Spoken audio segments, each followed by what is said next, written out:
আকাশবাণী খবর পড়ছি প্রবাল বন্দ্যোপাধ্যায়। এখনকার বিশেষ বিশেষ খবর। কেন্দ্রীয় স্বরাষ্ট্রমন্ত্রী অমিত শাহ আজ নতুন দিল্লিতে ভারত পোল পোর্টালের উদ্বোধন করবেন। কেন্দ্রীয় অর্থমন্ত্রী নির্মলা সীতারামন 2025-26 বাজেট পেশের আগে বিভিন্ন ক্ষেত্রে বিশেষজ্ঞ ব্যক্তির সঙ্গে প্রাক বাজেট আলোচনা শেষ করেছেন। বেঙ্গালুরুর পর তামিলনাড়ুতে দুজন হিউম্যান মেটানিউমো ভাইরাসে আক্রান্ত হয়েছে। স্বাস্থ্যমন্ত্রী জেপি নাড্ডা বলেছেন, কেন্দ্র পরিস্থিতির উপর সদা সতর্ক নজর রেখে চলেছে। পঞ্চায়েতে তপশিলি উপজাতি মহিলাদের ক্ষমতায়নে লোকসভার অধ্যক্ষ ওম বিড়লা গতকাল পঞ্চায়েত সে পার্লামেন্ট 2.0 উদ্বোধন করেছেন।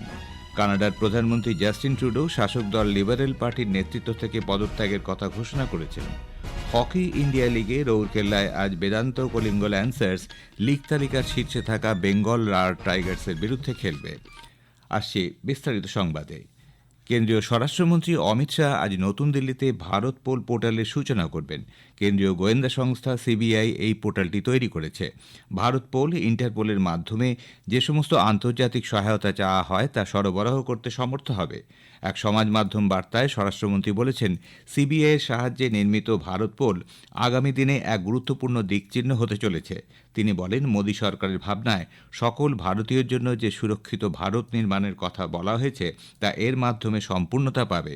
ভারতের তদন্ত সংস্থাগুলি এই পোর্টালের মাধ্যমে বিশ্বের বিভিন্ন জায়গায় তদন্তে পৌঁছতে পারবে। ভারত পোলের মাধ্যমে ফৌজদারি অপরাধীদের ধরার ক্ষেত্রে আন্তর্জাতিক সহযোগিতা পাওয়া সহজতর হবে। পাশাপাশি অপরাধী শনাক্তকরণের ক্ষেত্রে যাবতীয় প্রচেষ্টাও গতি পাবে। কেন্দ্রীয় অর্থমন্ত্রী নির্মলা সীতারামন 2025-26 কেন্দ্রীয় বাজেট পেশের আগে বিভিন্ন ক্ষেত্রের বিশেষজ্ঞ ব্যক্তিদের সঙ্গে প্রাক বাজেট আলোচনা শেষ করেছেন।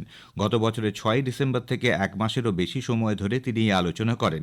বাজেটের সঙ্গে সংশ্লিষ্ট 9টি সংস্থার 100-রও বেশি আমন্ত্রিত ব্যক্তির সঙ্গে এই সলা পরামর্শ হয়।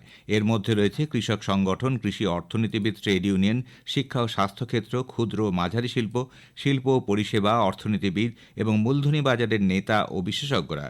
অর্থমন্ত্রী সমস্ত আমন্ত্রিত সদস্যকে মূল্যবান পরামর্শ দেওয়ার জন্য কৃতজ্ঞতা প্রকাশ করেছেন।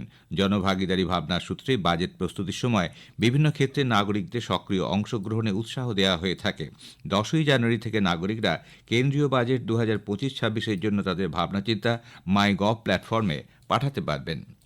কেন্দ্রীয় স্বাস্থ্য ও পরিবার কল্যাণমন্ত্রী জেপি নাড্ডা যৌথ উদ্যোগ, সক্রিয় সহযোগিতা ও জাতীয় স্তরে দায়বদ্ধতার মাধ্যমে উচ্চাকাঙ্ক্ষী লক্ষ্য যক্ষ্মামুক্ত ভারত গড়ে তোলার উপর গুরুত্ব দিয়েছেন। এই ব্যাধি নির্মূল করতে যক্ষ্মামুক্ত ভারত অভিযানের আওতায় 100 দিনের নিবিড় প্রচার সংশ্লিষ্ট বিভিন্ন ক্ষেত্রে সুসংগত শক্তির দৃষ্টান্ত বলে তিনি উল্লেখ করেন। বিশ্ব স্বাস্থ্য সংস্থার একটি রিপোর্ট উদ্ধৃত করে স্বাস্থ্যমন্ত্রী বলেন, ভারতে যক্ষ্মা রোগীর সংখ্যা 17.7% হ্রাস পেয়েছে, যা সমগ্র বিশ্বের তুলনায় দ্বিগুণ। যক্ষ্মার চিকিৎসা ব্যয় নির্বাহের অর্থ 53% থেকে বাড়িয়ে 85% করা হয়েছে বলে তিনি জানান। প্রধানমন্ত্রী নরেন্দ্র মোদী ভিডিও কনফারেন্সিংয়ের মাধ্যমে রেলের বিভিন্ন প্রকল্পের উদ্বোধন ও শিলান্যাস করেছেন। যোগাযোগ ব্যবস্থাকে আরও জোরদার করার লক্ষ্যে নতুন জম্মু রেল বিভাগে প্রধানমন্ত্রী উদ্বোধন করেন। শ্রী মোদী তেলেঙ্গানার চার্লাপল্লির নতুন টার্মিনাল স্টেশনের উদ্বোধনের পাশাপাশি ইস্ট কোস্ট রেলের রায়গড়া রেল বিভাগ ভবনের শিলান্যাস করেন। অন্যদিকে রায়গড়া রেল বিভাগের ভবনটি ওড়িশা, অন্ধ্রপ্রদেশ ও সংলগ্ন এলাকার যোগাযোগ ব্যবস্থার উন্নয়নের পাশাপাশি ওই অঞ্চলের সামগ্রিক আর্থসামাজিক উন্নয়ন ঘটাবে। অনুষ্ঠানে প্রধানমন্ত্রী বলেন, জম্মু কাশ্মীর, তেলেঙ্গানা ও ওড়িশায় রেল পরিকাঠামো প্রকল্পগুলির সূচনার ফলে পর্যটনের প্রসার ঘটবে। দেশ উন্নত ভারতের সংকল্প অর্জনে সচেষ্ট। গত দশক হল ভারতীয় রেলের রূপান্তরের দশক এবং তা দেশের চিত্র সম্পূর্ণরূপে বদলে দিয়েছে। वो समय दूर नहीं जब भारत में पहली बुलेट ट्रेन भी दौड़ेगी। साथियों, हमारा लक्ष्य है कि फर्स्ट स्टेशन से लेकर डेस्टिनेशन तक भारतीय रेल से यात्रा एक यादगार अनुभव बने। इसके लिए देश में 1300 से ज्यादा अमृत स्टेशनों का कायाकल्प भी हो रहा है। पिछले 10 वर्षों में रेल कनेक्टिविटी का भी अद्भुत विस्तार हुआ है। লোকসভার অধ্যক্ষ ওম বিড়লা গতকাল নতুন দিল্লিতে সংবিধান সংশোধনের সেন্ট্রাল হলে পঞ্চায়েত সে পার্লামেন্ট 2.0 আনুষ্ঠানিক সূচনা করেছেন। দেশের 20টি রাজ্য ও কেন্দ্রশাসিত অঞ্চলের প্রায় 5,000 নির্বাচিত পঞ্চায়েতি রাজ প্রতিষ্ঠানের প্রতিনিধিরা এই অনুষ্ঠানে যোগ দেন। এই কর্মসূচির লক্ষ্য হল পঞ্চায়েতি রাজ প্রতিষ্ঠানে তপশিলি উপজাতিদের থেকে নির্বাচিত মহিলার প্রতিনিধিদের ক্ষমতায়িত করা, একসঙ্গে কার্যকরী নেতৃত্বদানের ক্ষমতা গড়ে তুলতে মহিলাদের সংবিধান সংক্রান্ত জ্ঞানের পরিধি বৃদ্ধি, সংসদীয় কার্যক্রম ও সুশাসন সম্পর্কে ধ্যান ধারণা বাড়িয়ে তোলাও এই কর্মসূচির লক্ষ্য। এই উপলক্ষে তার ভাষণে ওম বিড়লা বলেন, পঞ্চায়েত রাজগুলি গ্রামের উন্নয়নে আত্মনির্ভর ভারতের স্বপ্নকে সাকার করতে কাজ করছে। ছত্তিশগড়ের বিজাপুর জেলায় গতকাল মাওবাদীদের ভয়াবহ হামলায় দান্তেওয়াড়া জেলার সংরক্ষিত বাহিনীর 8 জওয়ান সহ 9 জনের মৃত্যু হয়েছে। নিখোঁজ আরও একজন। বস্তার ডিভিশনের আইজি সুন্দররাজ পি জানিয়েছেন, দান্তেওয়াড়া, নারায়ণপুর ও বিজাপুরের যৌথ অভিযান চালিয়ে ফেরার সময় কুতরু থানার অধীনে আম্বেলির কাছে মাওবাদীদের পেতে রাখা আইইডিতে বিস্ফোরণ ঘটে। বিস্ফোরণের তীব্রতায় রাস্তার বেশ খানিকটা অংশ গভীরভাবে ভেঙে গেছে। উড়ে যায় নিরাপত্তা বাহিনীর গাড়িটি। এরপর জঙ্গলের মধ্যে লুকিয়ে থাকা মাওবাদীরা গাড়ি লক্ষ্য করে গুলিবর্ষণ শুরু করে। বস্তারের আইজি জওয়ানদের প্রাণহানির খবর সংবাদ মাধ্যমকে জানান। স্বরাষ্ট্রমন্ত্রী অমিত শাহ মাওবাদী হামলায় 8 জওয়ান সহ 9 জনের মৃত্যুর ঘটনায় গভীর শোক ব্যক্ত করেছেন। কেন্দ্রীয় কৃষি ও কৃষি কল্যাণ মন্ত্রী শিবরাজ সিং চৌহান ভোজ্য তেল উৎপাদনের ক্ষেত্রে পাম তেলে আত্মনির্ভরতা অর্জনের লক্ষ্যে ভোজ্য তেল সংক্রান্ত জাতীয় মিশনের আওতায় সমস্ত রাজ্যকে উদ্যোগী হওয়ার আর্জি জানিয়েছেন।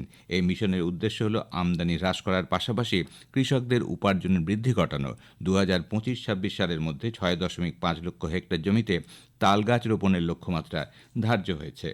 খবর শুনছেন আকাশবাণী থেকে।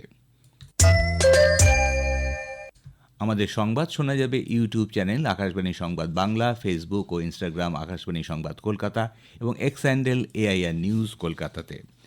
চীনে হিউম্যান মেটানিউমোভাইরাস HMPV প্রাদুর্ভাবের উদ্বেগের মধ্যে তামিলনাড়ুতে 2 জন HMP ভাইরাসে আক্রান্ত হয়েছেন। এদের একজন চেন্নাই ও অন্যজন সালেমে। সরকারি সূত্রে জানা গেছে, আক্রান্ত 2 জনের অবস্থায় স্থিতিশীল। তাদের উপরে নজর রাখা হচ্ছে।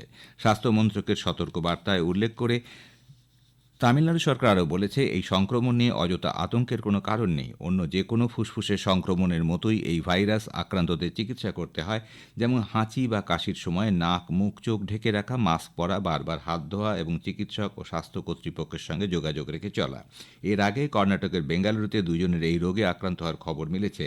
আক্রান্ত 2 শিশু ইতিমধ্যেই সুস্থ হয়ে উঠেছে এবং তাদের বিদেশে যাওয়ার কোনো অতীত তথ্য নেই। কেন্দ্রীয় স্বাস্থ্য মন্ত্রক কড়া নজরদারি চালাচ্ছে। এদিকে কেন্দ্রীয় স্বাস্থ্যমন্ত্রী জেপি নাড্ডা জানান, HMP কোনো নতুন ভাইরাস নয় বলে স্বাস্থ্য বিশেষজ্ঞরা স্পষ্ট করে দিয়েছেন। সব বয়সের মানুষই এই ভাইরাসে সংক্রমিত হতে পারেন। যে কোনো রকম জরুরি পরিস্থিতি মোকাবিলা করতে দেশের স্বাস্থ্য ব্যবস্থা এবং নজরদারি কর্তৃপক্ষ সদা সতর্ক রয়েছে বলেও তিনি জানান। কানাডার প্রধানমন্ত্রী জাস্টিন ট্রুডো শাসক দল লিবারেল পার্টির নেতৃত্ব থেকে পদত্যাগের কথা ঘোষণা করেছেন। নতুন নেতা নির্বাচিত না হওয়া পর্যন্ত তিনি প্রধানমন্ত্রী পদে থাকবেন। গত 11 বছর ধরে ট্রুডো লিবারেল পার্টির শীর্ষ পদে আসীন ছিলেন এবং গত 9 বছর প্রধানমন্ত্রী হিসেবে দলের বিক্ষুব্ধ সদস্যদের মোকাবিলা করে চলেছেন। তার বিভিন্ন নীতির জন্য তিনি ক্রমশ জনপ্রিয়তা হারাচ্ছিলেন। গতকাল অটোয়ায় এক সাংবাদিক সম্মেলনে এই ঘোষণা করে কানাডার এই নেতা বলেন, গত 1 মাস ধরে পার্লামেন্টকে সক্রিয় করার চেষ্টা চালিয়েও সফল না হওয়ায় তার এই সিদ্ধান্ত। মার্কিন কংগ্রেস আমেরিকার ভাবী রাষ্ট্রপতি ডোনাল্ড ট্রাম্পকে আনুষ্ঠানিকভাবে রাষ্ট্রপতি পদে নির্বাচিত হওয়ার শংসাপত্র দিল। আগামী 20 জানুয়ারি ডোনাল্ড ট্রাম্পের শপথ গ্রহণ অনুষ্ঠান। ওয়াশিংটনে গতকাল হাউস অব রিপ্রেজেন্টেটিভস ও সিনেটের যৌথ অধিবেশনে 50টি রাজ্য ও কলম্বিয়া ডিস্ট্রিক্ট নির্বাচনী ফলাফলের আনুষ্ঠানিক শংসাপত্র দেওয়া হয়। প্রেসিডেন্ট অব সিনেট হিসেবে শ্রীমতী কমলা হ্যারিস অনুষ্ঠানে পৌরোহিত্য করেন। উল্লেখ্য, ইলেকটোরাল কলেজ ভোটের মধ্যে 321টি পান ডোনাল্ড ট্রাম্প এবং অন্যদিকে কমলা হ্যারিস পান 226 ভোট। প্রধানমন্ত্রী নরেন্দ্র মোদী গতকাল মার্কিন নিরাপত্তা উপদেষ্টা জ্যাক সুলিভানের সঙ্গে সাক্ষাৎ করেন। বিভিন্ন বিষয়ে, বিশেষ করে প্রযুক্তি, প্রতিরক্ষা, মহাকাশ, সিভিল, নিউক্লিয়ার, পরিচ্ছন্ন জ্বালানি, সেমিকন্ডাক্টর এবং কৃত্রিম বুদ্ধিমত্তা ক্ষেত্রে গত 4 বছরে ভারত মার্কিন সুসংহত আন্তর্জাতিক কৌশলগত অংশীদারিত্বের বিষয়টি পর্যালোচনা করে দেখা হয়। রাষ্ট্রপতি জো বাইডেনের সঙ্গে বিভিন্ন সাক্ষাৎকারের কথা উল্লেখ করে শ্রী মোদী দুদেশের এই সম্পর্ক আরও শক্তিশালী করতে বাইডেনের ভূমিকা প্রশংসা করেন।